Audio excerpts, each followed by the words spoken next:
100 раз так делал. Это видео создано по просьбам трудящихся. Давайте посмотрим, как это было. Что за незнакомец вырубил пельменя? Была ли это пощечина по правилам? А в конце одним глазком увидим, как же потерялся папа после смачной оплеухи.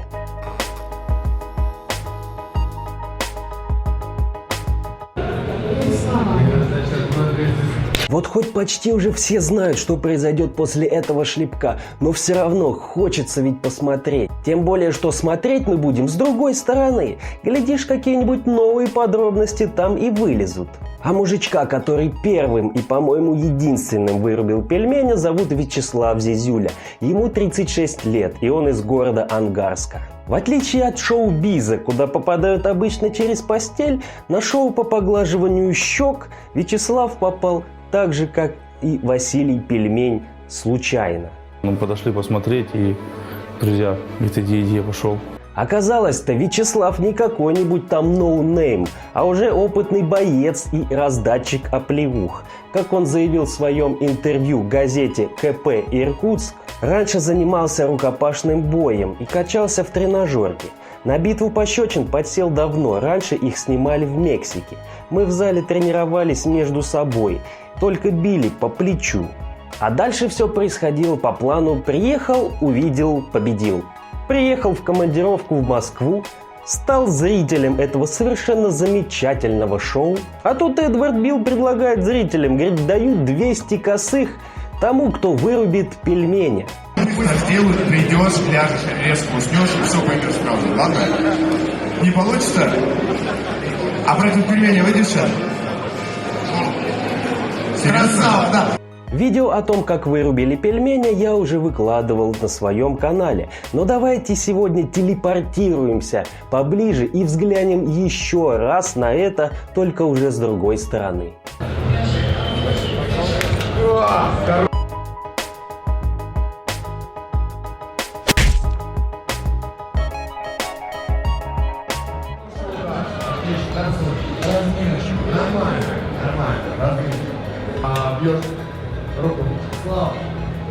Долгое ожидание удара делает его еще более желанным.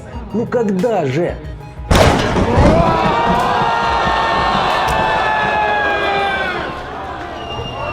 Врач! Где врач? Срочно сюда! Ты! Вот вызвал врача!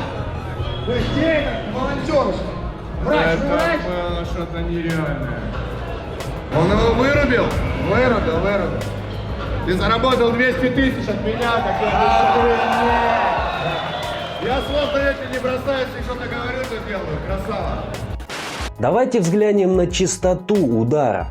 Сразу видно, что удар был не по правилам, ведь правила гласят, можно бить только пальцами, а не ладонью.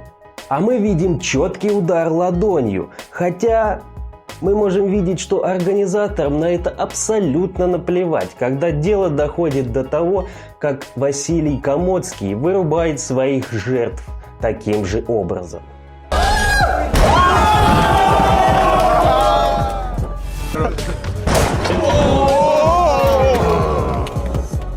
Но справедливости ради стоит сказать, что этот удар новоиспеченному чемпиону из Ангарска засчитали, и Эдвард Билл отчехлил ему обещанные 200 кусков.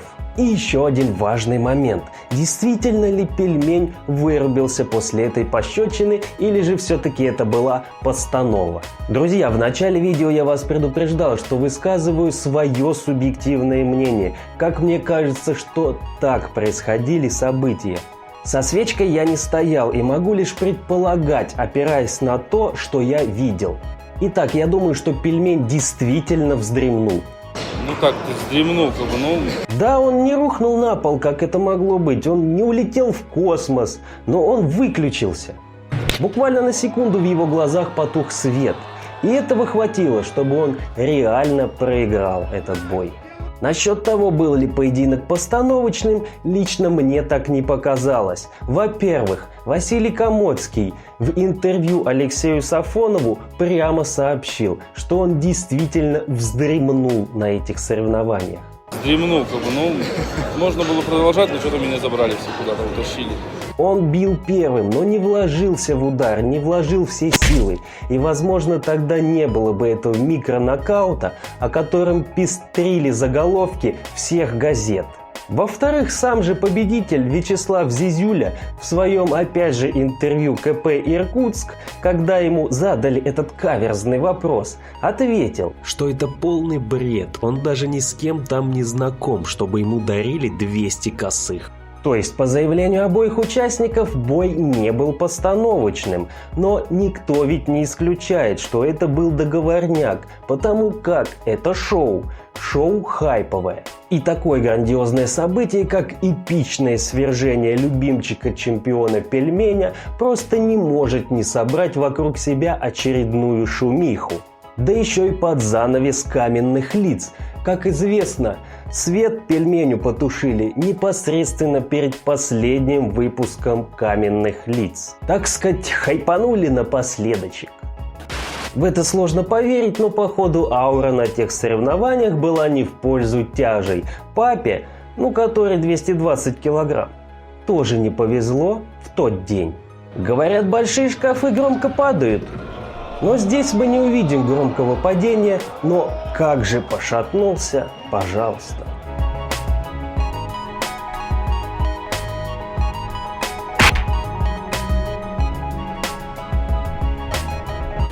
А на этом все, уважаемые друзья. Рад был всех вас видеть. Пожалуйста, подписывайтесь, лайкосик, если понравилось видео. Пишите комментарии, если видео не зашло и вам что-то не понравилось. А с вами был Дима Грищенко. Я всех вас уважаю и до скорой встречи.